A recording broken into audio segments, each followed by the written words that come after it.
right. We are on the live and show. My goodness. We are live and you are live. That's why you can watch us if you are watching us. And so we are thankful that you are here with us. And we are about to hit the live and, well, we are already live. Come on, man. We are already live. We are already live. Yes, but we have a very important show to discuss, and I just want to make sure that you are ready to roll with us. So, as we get ourselves together, if you have something to share, you have something to share, click the share button on your thumb, whatever it is that you are watching us from, and click the like, whatever you can do to ensure that other people see our stream and we watch together. So we will start the show now. Welcome back to the live show. Today we are diving into a topic that's close to our hearts. As a matter of fact, it is close to both of our hearts here, and I'm pretty sure yours too. Balancing money, marriage, and ministry. Come on, man, that's a good one. Balancing money, marriage, and ministry.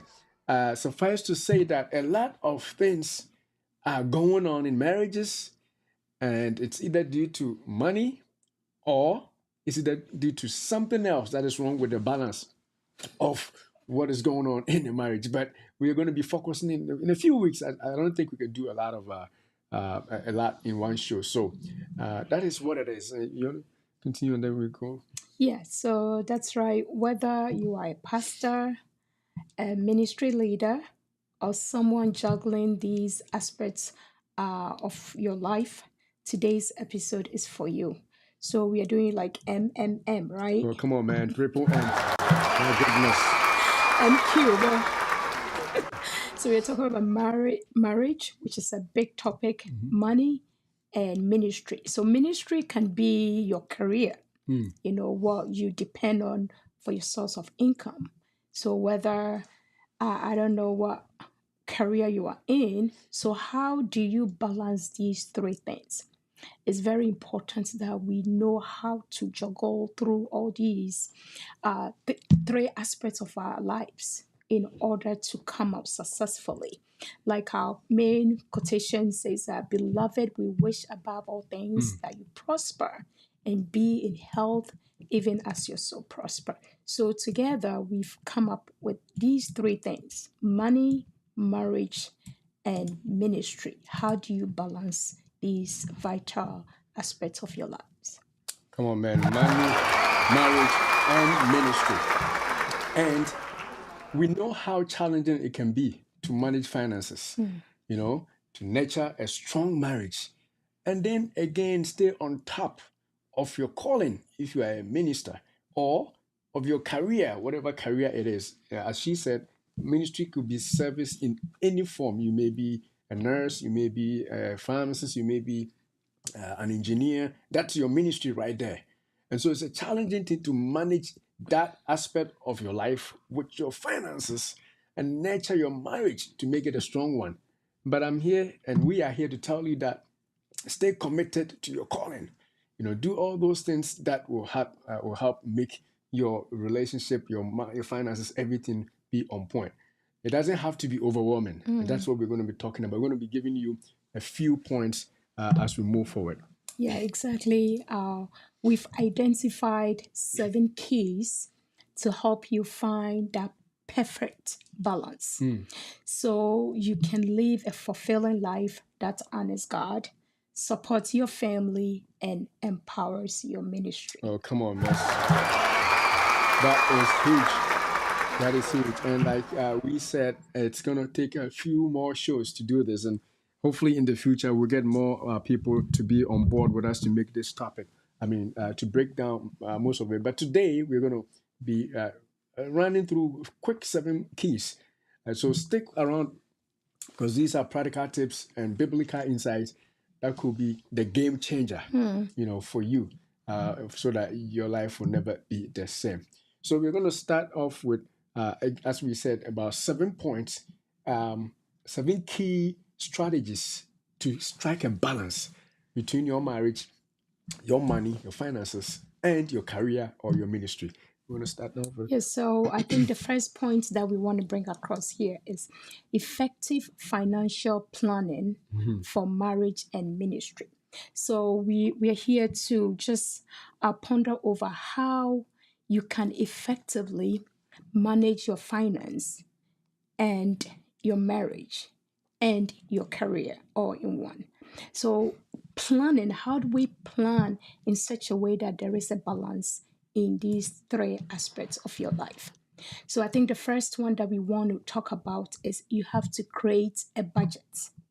You have to create a budget that supports your family needs and also it supports the need of each and everybody in your household. Creating a budget is a huge one, right? Creating a budget is a huge one. You cannot do anything without creating a budget. That is what? Planning for everything. Budgeting basically means you have to what? Plan. And without planning, no matter who you are, you would have already planned to fail, as the saying goes, right? So that is that. Now, So how do we create a budget? Because it's a big deal. I think we've talked to few people. I think you mentioned during one of our shows that we are also a financial experts. We've been we have the financial credential. services providers too. Yes. So we talked to few family, and I think one person mentioned that it's okay to write the budget, but sometimes it's so hard to follow through because you will write the budget and something that you didn't plan comes in, then you throw your budget away and you all start doing things differently from what you have decided to do. So as a family, as a couple, as marriage people, what can you do effectively to plan a good budget? So that's one of our discussion. So we let's talk about it. How do we go about it? How do we even make a budget? I know that's a whole show in itself, but suffice to say that since we have brought the game, we better touch or kick the ball, and we'll talk a little bit about it, and then we move on because we have 7 points. Because we don't want you to just get the points down and don't even know how to do it. So the key is, how do you even do a budget? I think that it is as simple as making sure that you total all that comes in terms of your inflows, all that comes in financially, and then also all that goes out. And once you know all that comes in terms of how much money you are making, how much revenue comes in, whether it is a business you have that you make your profit off of, or maybe it's not a business, but you're paid because you work somewhere, or it is not that, but it is something else. You have to make sure that you know the inflows and the outflows, because without that, there's no way you can basically do a budget. You have to know how much is coming in, how much is going out, and based on that, you use your own understanding of what to cut and what not to cut to figure out what is important and weed out some of the things that you don't think are going to be very important to you. So that's definitely something that has to be done in that respect. What do you want to add to that? So I think sometimes people will have this idea that, it's in my head. I know how much I make, and I know the things that I spend, and my bills that come in. I know my mortgage is in there. I know the grocery, and I know all that. So I don't need to really make a budget because I know whatever is coming. That is definitely a lie. If you're going to live like that, you wouldn't follow through. So the best thing is to sit down with your partner and put pen to paper to write it down. It doesn't matter that you know or you have an idea, because sometimes knowing it's not clear to you. So when decision comes, you are quick to jump in. When you go out and you see something you want to buy, you just think that you have the money. But if you put pen to paper and you write it down, you will know that end of this month, the surplus that we have for the whole month is only $200. So if I have to overspend, it means that I'm going to cut somewhere to balance it out. But if you don't have it on paper, it's likely that you are not going to follow through. So effective way is to sit down with your partner and write all the expenses down, how much comes in and how much goes out. So in so doing, you are all on the same page and you are able to follow through. So if an emergency comes, something that wasn't part of the list, what you can do is you can postpone it to the following month so that you can rewrite the budget to cater for that. Or if it's something that cannot wait and you have to spend the money, it means that you have to cut it somewhere in order to balance the budget. But if because an emergency came in, you throw everything away, you are back to where you started. So there should be an effective way of doing budgets by writing it down and consulting with each other, and you are all on the same page. Oh, come on, man. You got to sit down and consult. That is the most difficult part for a lot of people. But we want to also say that we just don't want to come and tell you do this. We want to also tell you that it is actually a biblical direction that led us to this topic. I don't know if the first thing that came up was because we went to a marriage ceremony and we're going to go to a wedding right after here. So when we were thinking about what topic would be appropriate, marriage came up. But it's not just that.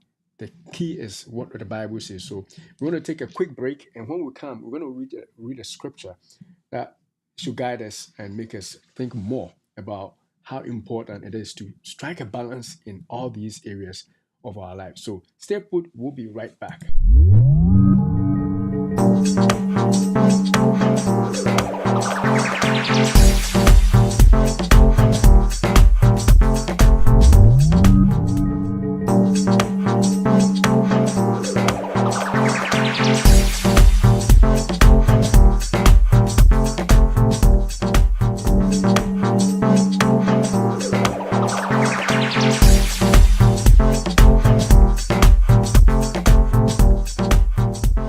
Break, and we are back. All right, come on, man. We are back. All right, I did not take my shot here. Anyway, so the key reason why we are doing this is found in Colossians chapter number 3 and verse 23. And I think you want me to read it? Okay, so Colossians chapter 3 verse 23. Whatever you do, work at it with all your heart, as working for the Lord, not for human masters. My goodness. Whatever you do, work at it with all your heart, as if you are working for God, not for any human being in particular. That is the reason why we think doing a budget or even striking a balance is something you have to do. Because if you think it's just for you, then you probably won't do it. But if you think about it as something that is potentially being done for God, oh my goodness, then I believe you are going to do it right. And so whether it is a school thing, whether it is a career, whether it is ministry, whether it is marriage, whether it is financial management, the key we want to say is that whatever you do, do it as if it is being done for the Lord. If you do not do it as if it's being done for the Lord, then of course you are not going to get everything right. So, whatever. So that's the key. Whatever. Is it about your health? We talk about health on our other channel. Is it about your marriage? Is it about your career or ministry? Do it as if you are doing it for the Lord. And if you do it that way, then of course you will do it well. And so that is what it is that we saying that Is a reason why we have to talk about this. So with that being said, we can go on. So we finished the first point, and the first point is about financial planning, which basically boils down to your little budgets that you have to do. A lot of people have told you about it, but you don't think it is important. Whatever you do it as if it is for the Lord, according to scripture. So hopefully you will sit down, put pen to paper, and take something we call a budget into work. That way you will not spend beyond what you have to. If you do that and you're in ministry, your life is going to be smoother, even if you don't have a lot. If you do that and you own your business, which is also your ministry, your life is not going to be in stress. If you do that, you're a newlywed couple. After all the burden, the wedding, cost and everything come through, and you see that you are almost negative, you're not going to fret yourself. Why? Because, come on, man, you are planning. You have a budget. You have a plan to make things work out for you. So that is why we needed to bring that scripture in. Now let's move on to the next one. Yeah, before you move on, Okay. and if you also budget, you are not going to be an emotional spender. Like based on your emotions, you just want to spend certain amount of money that you don't have. Sometimes you go to church and people are doing certain things, or there is something that you have to do. You have to sit together, plan, and based on what you have or what God has done, you give, right? So you don't sit down and wait and move with emotions before you make decision. So you know how much you have, you know how much you have spent for the month, and you know what is left over. You don't want to move by emotions and do certain things that will bring bad things to you, or something wouldn't work well because you didn't make the effective move. So you don't move by emotions, but you do because you are able to do what you have to do. Oh, come on, man. You don't move by emotions. So like spending or shopping. Spending and shopping. Sometimes, if we allow ourselves, emotions will carry a lot of the day. We always think it's the women that do that, but the guys do it. I know I do it. Sometimes my emotions will tell me, this thing will be good, and you want to go buy it. But you got to have that structure of planning in place so that you do not spend unnecessarily, especially if you're taking care of God's people, or you have your own business, or you are getting paid for doing some good job that people reward you for. You still have to ensure that you are planning with your money, and you don't let things just fall the way they should. So that is that. We can go to the next point, unless you want me to. So the next point is to communicate and have a strategy about communication in your life as a couple, so that you will do well in your marriage, your money, and your ministry or your career. So if you open up and open honest communication channels about your finances, about the time you spent outside, about the time you spent in your work or ministry, it can strengthen your marriage and also your business. So you have to have an effective communication strategy. Now, if we say effective communication strategy, it may sound like it is something that we probably don't know. Everybody talks about communication. Everybody talks about communication, right? So it's like everybody knows for a marriage to work, you have to communicate. But for marriage to work, you have to talk about money. Remember, we're talking about money, marriage, and your work or your ministry. If you don't talk about money and you leave things to fall the way they may, eventually you may be fighting with your wife or your husband because you don't talk about it. You probably talk about other things, but not when it comes to money. And if you don't, you are leaving yourself to go through undue pressure, which can strain both your work or your career or your ministry and the relationship that you have for each other. So that is what I bring to the table on that. What do you say? Yeah, communication is big in marriage. I think we keep hearing that. You said that too. But what do you talk about? You don't talk about just one aspect of your life. That's the marriage. You also talk about your finance. Because if I don't know how much money we have in the bank, or we don't talk about money in the house. It's likely that I may go to JC Penney. I may go to the mall and I will start spending, because in my head I work, so I have to spend the money. But if there is communication, we are talking about planning for the future. We are putting money on the side for other things. We are saving for the kids' education.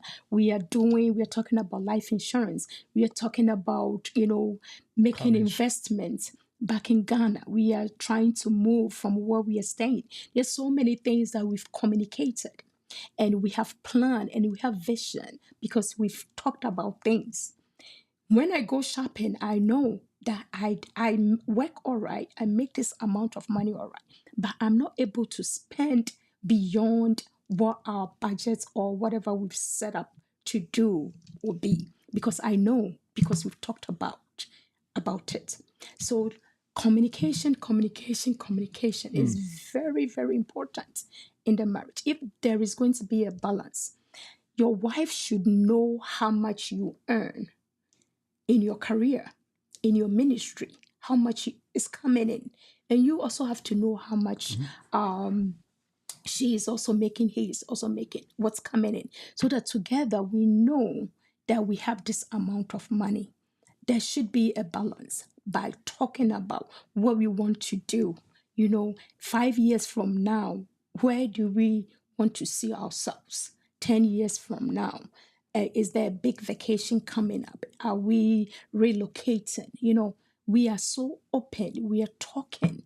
So because of that, we all understand that there is something that we are all seeking. It's not about just blowing off the money that comes in. So if we communicate and we make our intentions or our vision clear to each other, then we fall in line. So talking and communicating is very, very important. If I'm left in the dark, I don't know what my husband is about to do or is doing, then when I go shopping, nothing makes me want to rethink. Oh, come on, man.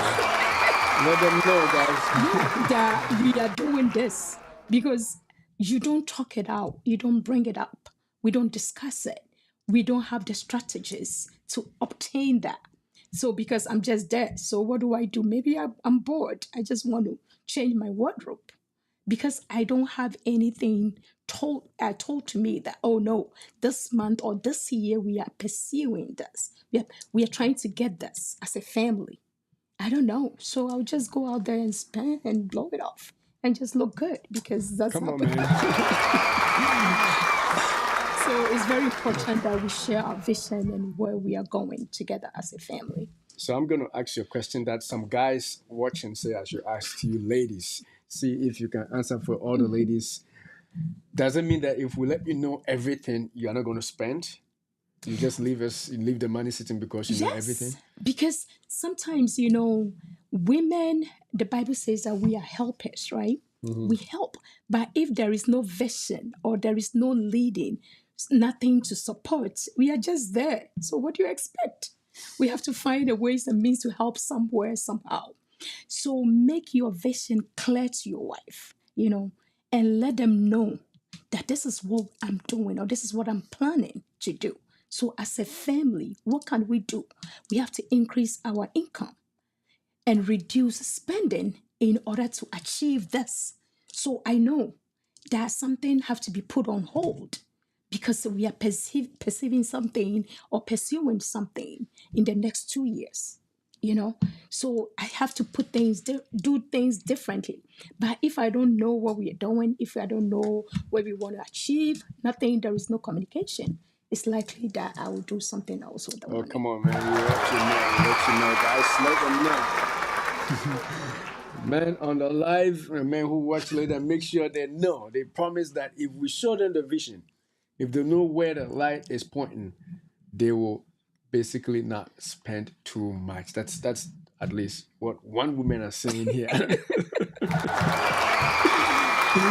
if you're a lady and you're watching and you disagree, no matter what time you watch it, put it on the chat or the comments, say you disagree and say what you think. Because that's one of the key things that break marriages, Yes. especially in the diaspora. People not talking about money or their goals. I'm going to build a house. I'm going to buy a mansion here in Accra.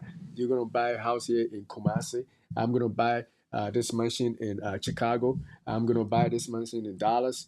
And because I work, I make my money. I'm this nurse. I'm this pharmacist. I'm this lawyer. I'm this factory worker. I'm making all this extra hours. I'm just going to buy this for myself. Or I'm going to build even this for my mom. Or build this even for my dad. And because you know you are working extra, so those are some of the things that break marriages easily because you decide to do that. And especially if you haven't convinced your spouse to back you in that direction, to me, that is a recipe for disaster. It should be, like she said, a shared vision. You both should accept and agree that, hey, let's build a house for my mom. You know how or where my mom lives, it's not good. I mean, it's disgraceful, it's shameful when I go where she lives. So let's build a house for my mom. And then you both agree and you do it. Rather than to say that, hey, where my mom lives is not good. I'm going to work more and make sure I build. Okay, so what is the other person supposed to do? Just produce money to support your business, your goal. That is where stress begins to come. But if you dream together, if you have a common vision, you have a common agreement on some of the things you want to achieve financially, economically, even ministry, everything, your career, your business, if you share the vision and you both buy into it, and it's not me that is building for my uncle, it is not she that's building for her mom, but it is we building for my mom.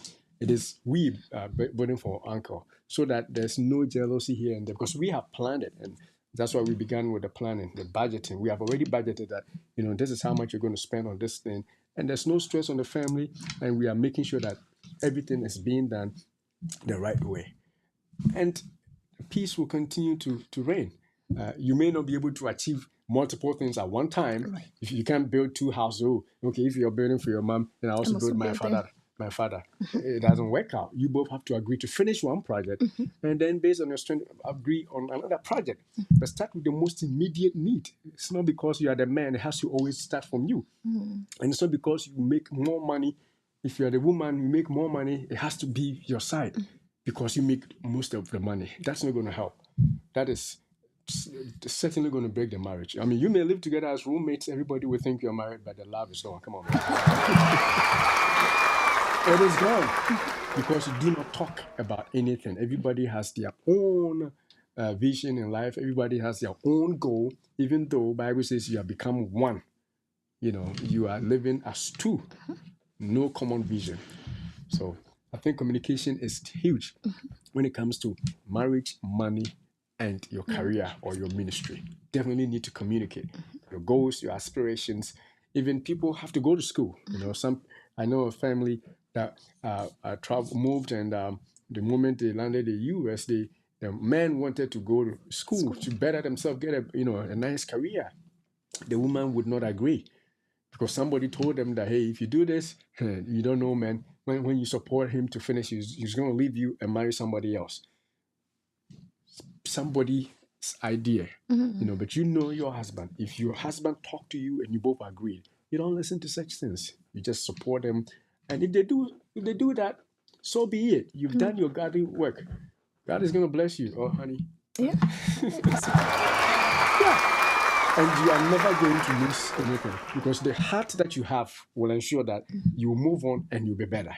That's how God blesses. So I definitely need to learn to communicate more in our relationships and especially on our money and financial goals so that we'll be on the same page. Yeah. So sometimes too, I think the men, or maybe if they are not trustworthy, maybe they've done something before, having an honest and open communication. You have to prove yourself because the story that you are saying, maybe the lady has a reason to believe that the man is going to leave her, because maybe the way that she's been treated.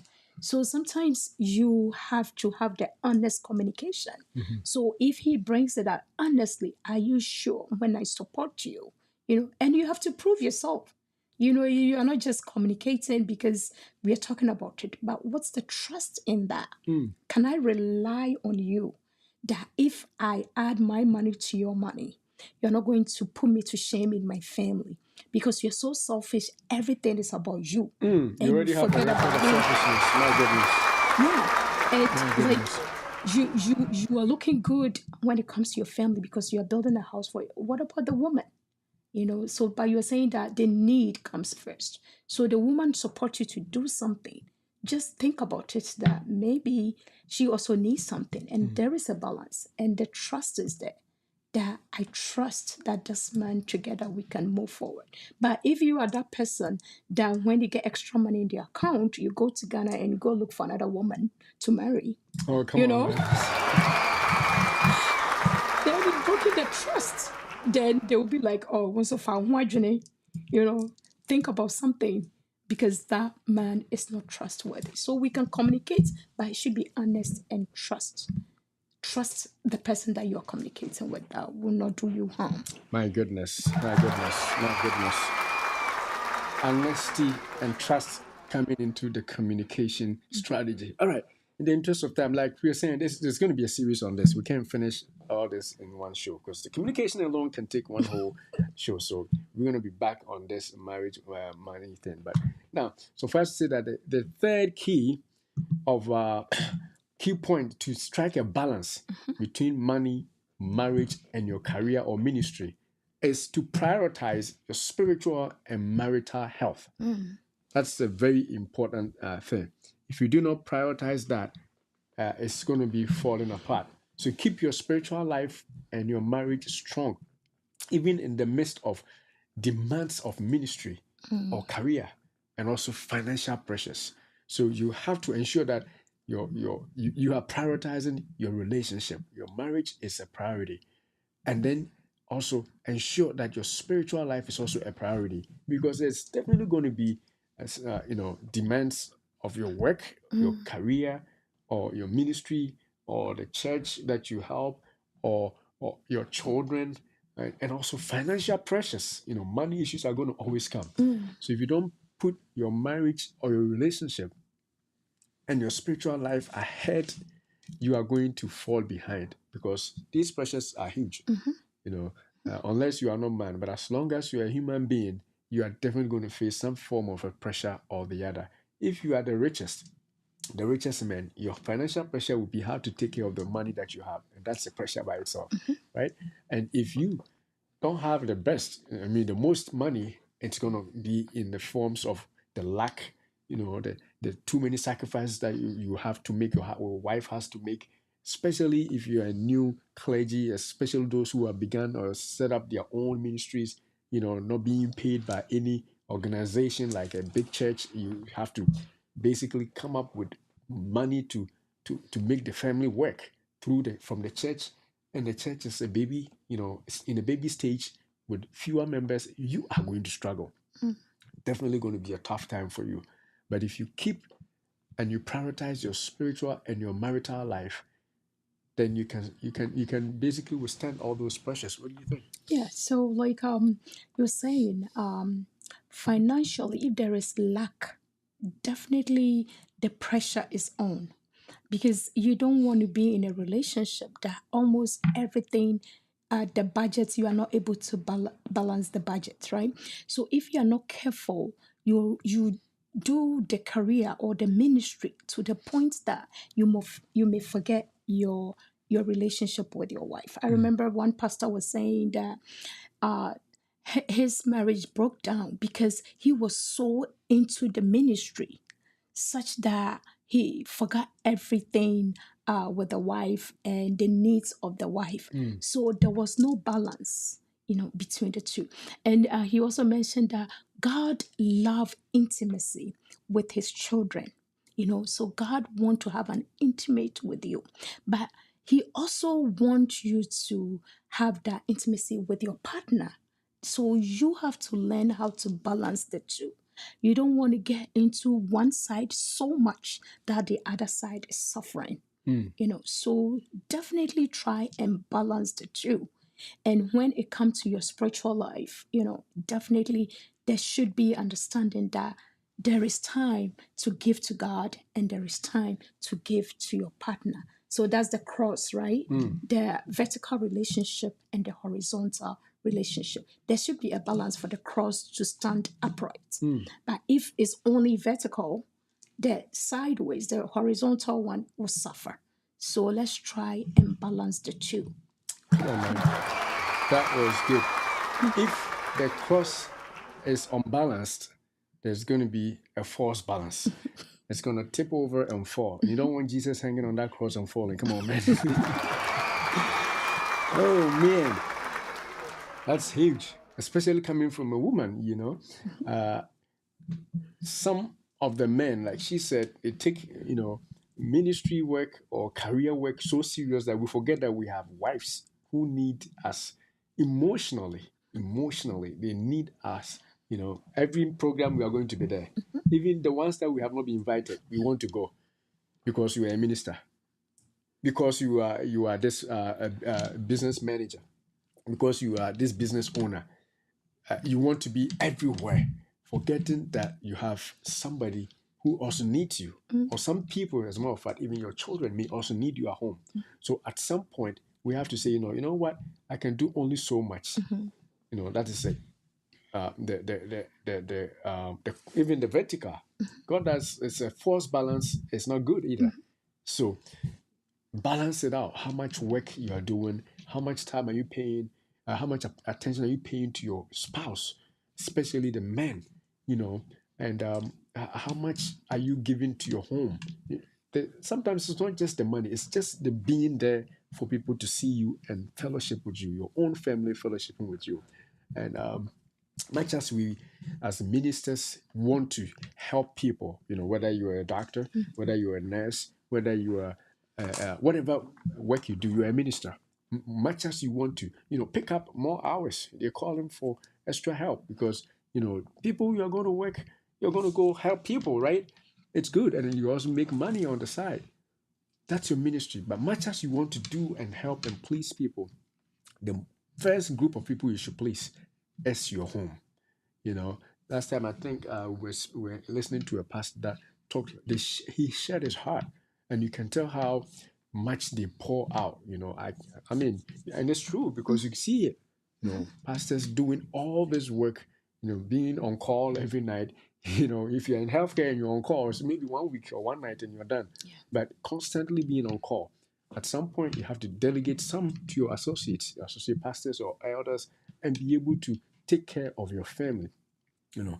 And this is a huge, like I'm saying, this is not enough time for us to do the show. But all we are saying here is that no matter your career, your ministry, your business, there has to be a balance. You have to prioritize your relationship with your wife and children and your relationship with God yourself. You know, do you know that some pastors don't even have any more relationship with God? It's only to the members because they are always everywhere. You don't have time to talk to God, and God doesn't speak to them anymore. They are just hearing the old messages that God spoke to them, and they are recycling them. Whatever they are saying God is saying today was from last 3 years when they waited on God.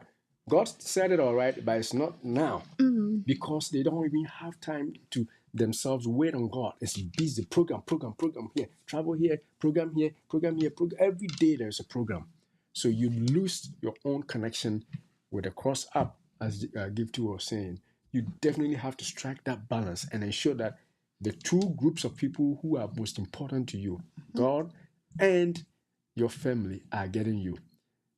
And then with that, you can make, you know, changes here and there to make sure that your finances and other people are also benefiting from you.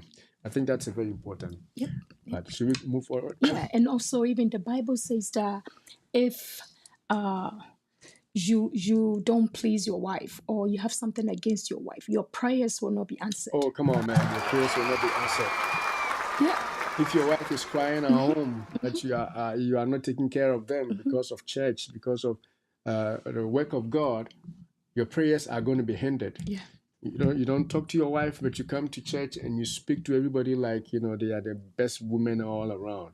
You know, affectionate to all the women, But and not your yet wife. not your wife. You know, some people say that, but as for my wife, I see every day.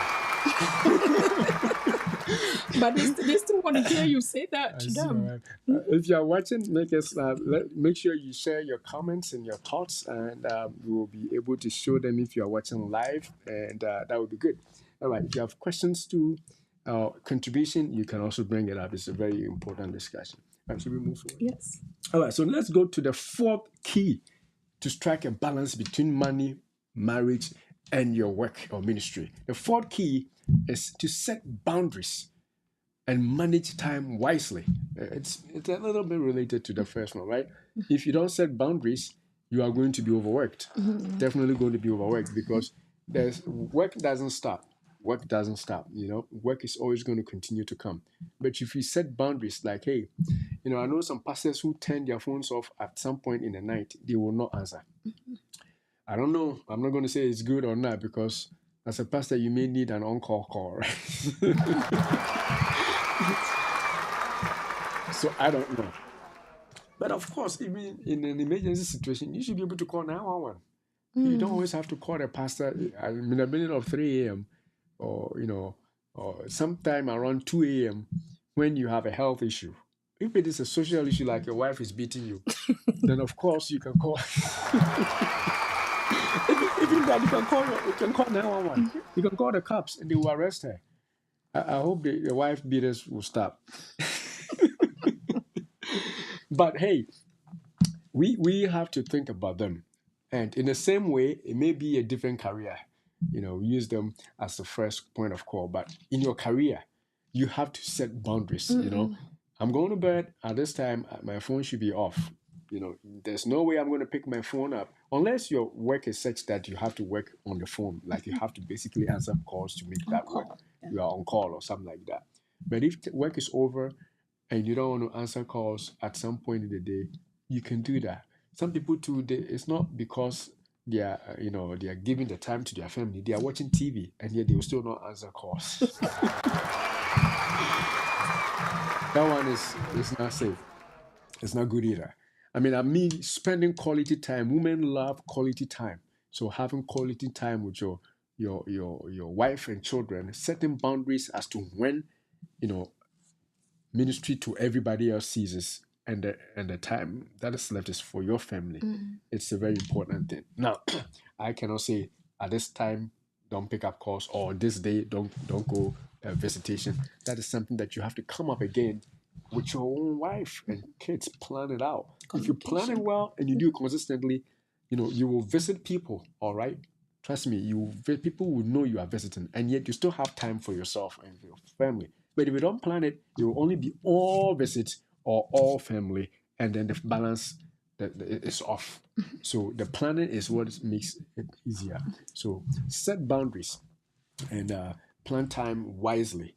You need to do it. Yeah, and also maybe you know that your work, you have vacation. You set time that this time I'm taking off. I'm taking vacation. I'm taking my kids somewhere. You set that time on the side. That's the boundary. Then you spend time with each other and really communicate and talk about your vision, your aspirations, and all that. In a week, you'll be like, just we are busy, we are all running around, we are crisscrossing. You come home, I go, and all that. But I'm going to set one day that I'll take my wife out. Then we will sit down and really talk. Or there is in a day we don't have time, we don't see each other. But when you come home, I come home. 30 minutes or 1 hour, we will share our day. So we have to manage the time wisely. Most of us, we don't have enough time. My mom keeps telling me that I need more than 24 hours in a day. I do too, my goodness. So because we don't manage the time wisely. So we have to sit down and really do it so that we are able to balance all the different aspects of our lives. Definitely. We definitely need to manage our time. Now, with that being said, we'll go to the fifth point. And the fifth point is to align your financial decisions with your spiritual values. Some people have very good spiritual values. They will wake up every day. Every day, 1 hour morning prayer, sometimes even 2 hours, bakatakataya every day. And they will make sure they read their Bible every day. They don't miss it. If they miss it, oh God, forgive me for missing it. They will make sure they do everything that is spiritual, good. But when it comes to finances, oh, the BCBR, whatever. No, that one, they will live by faith. That one is by faith. By faith. Because they are already praying every day. Yeah. Because you already know. It doesn't work like that. It does not work. Faith without works is dead. And the thing that we read is that whatever you do, do it well. So if you are praying, do prayer well, right? If you are praying, oh, I've got the wrong thing. If you are praying, do prayer well. If you are preaching, preach well. If you are managing your finances, manage it well too. It does not say that it has to be one or the other.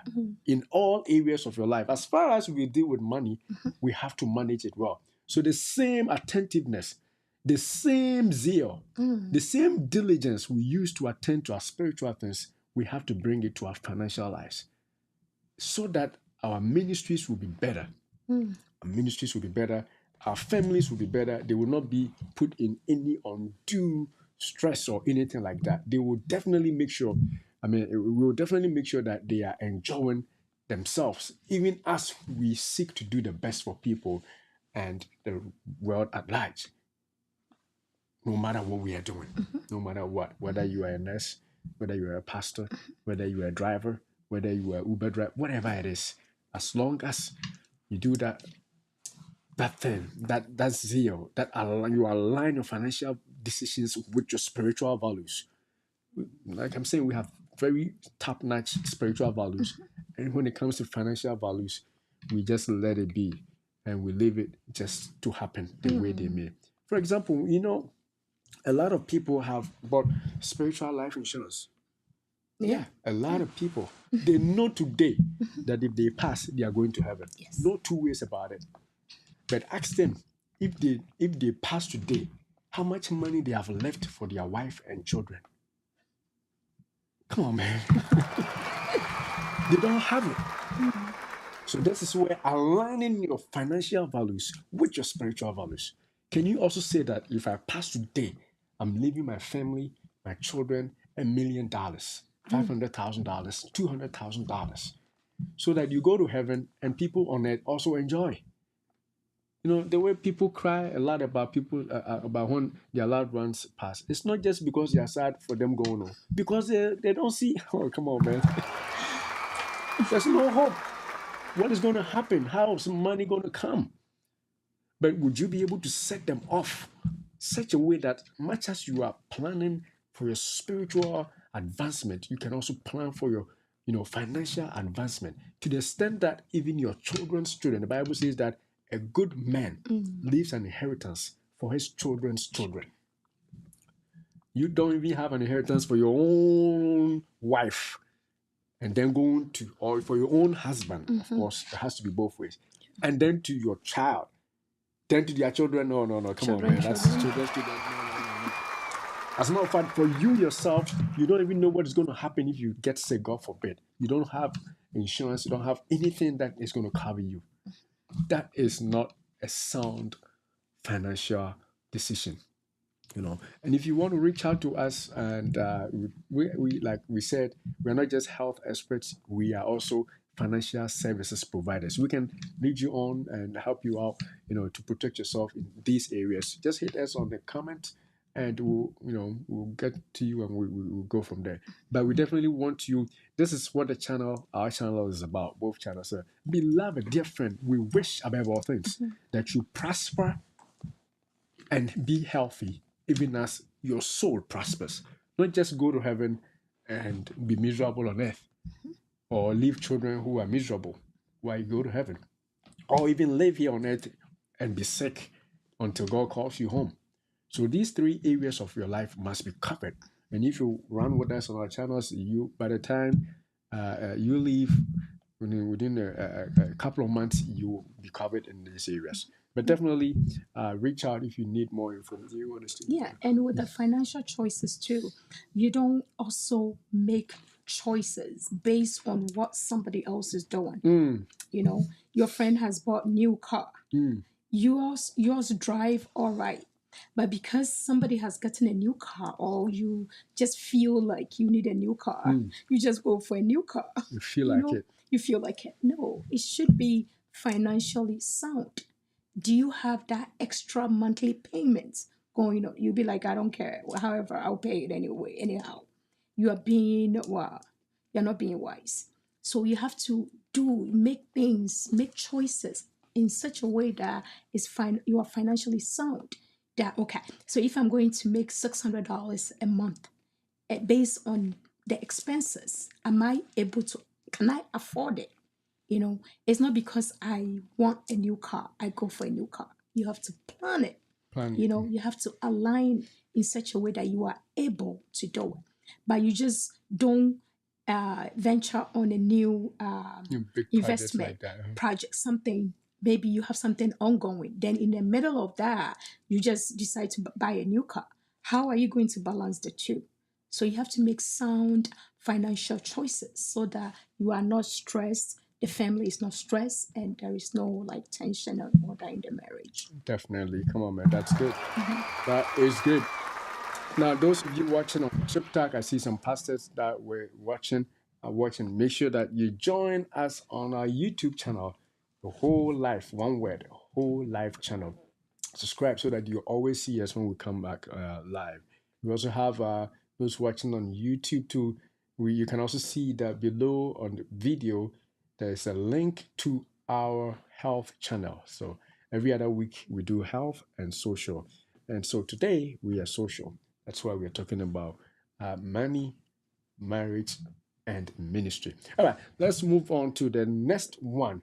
I think we finished the number 5, right? Yep. So the next one is to collaborate on goal setting in marriage and ministry. I think we already hit this point. Yes, we did. Yeah, to collaborate means that to agree together as a couple, or married people, or if you're planning to marry, agree on certain things before you take them on. Don't just do it because it benefits you. It has to be something that both of you agree on and benefits both of you. I mean, sometimes it may benefit one. For example, if we agree that you're building a house for my dad, your dad may not be in it, so my dad is benefiting. But if you see my dad as your father-in-law, then you also can glean the benefits too, right? Yeah. We have to see ourselves in that light. It's not like it's me, it's you. In that case, then things will work out. So definitely collaborate with your spouse when you are making such decisions that affect your ministry, your marriage, and Finance. your money. You want to say 3 M's: ministry, or money, marriage, and ministry. Where ministry could be a career or a pastor who is actually serving a church. The ministry basically means service, whatever it is in the area of work you're doing. That is what it is. All right. So And with the collaboration, I think we not just the spouse, you can also bring in the children. oh yes, When you are making such decision, is it aligning to your goal as a family? The kids are somewhere in the middle of the school year and they are not up to where they are comfortable, and you just want to move every year because you don't like your job. So you move from state to state to state to state to state, forgetting about the children. So in collaboration, just bring in the kids' well-being into it, so that together as a family you all prosper in all that area. Oh, come on, man. That's good. Then that takes us to the last one. We are going to wrap up in less than 5 minutes. The last one is self-care. Have self-care and avoid burnout in your career or in your ministry. That alone is another huge topic. Like I'm saying, all these things we are going to revisit in more detail. But we just wanted to whet your appetite so that you will come back for more. So self-care and avoiding burnout. A lot of people do not take care of themselves. A lot of people don't see doctors. They just wake up, eat, and go out, work. Wake up, come back, do the same thing over and over. They don't check, they don't have annual visits to their doctors. And because they feel like they are okay, it is enough for them. But that is definitely not enough. So you have to have self-care, take care of yourself, even your appearance. Sometimes it tells you don't take care of yourself. You don't, you don't do your hair, you don't cut your hair as a guy. Now it's, common style, people leave beard, but at least trim it. Let us know that you are taking care of it. It's not just growing by itself like a forest anywhere. Come on, man. Shaping that up, trim it up, appear like you have time also for yourself. And even when you stand in front of the mirror and you are shaving, you are giving yourself a little break. It's a little break, a little self-love, that you also matter. Rather than to just wake up, go, wake up, go, wake up, go. I don't want to say that about the woman because you already take so much time.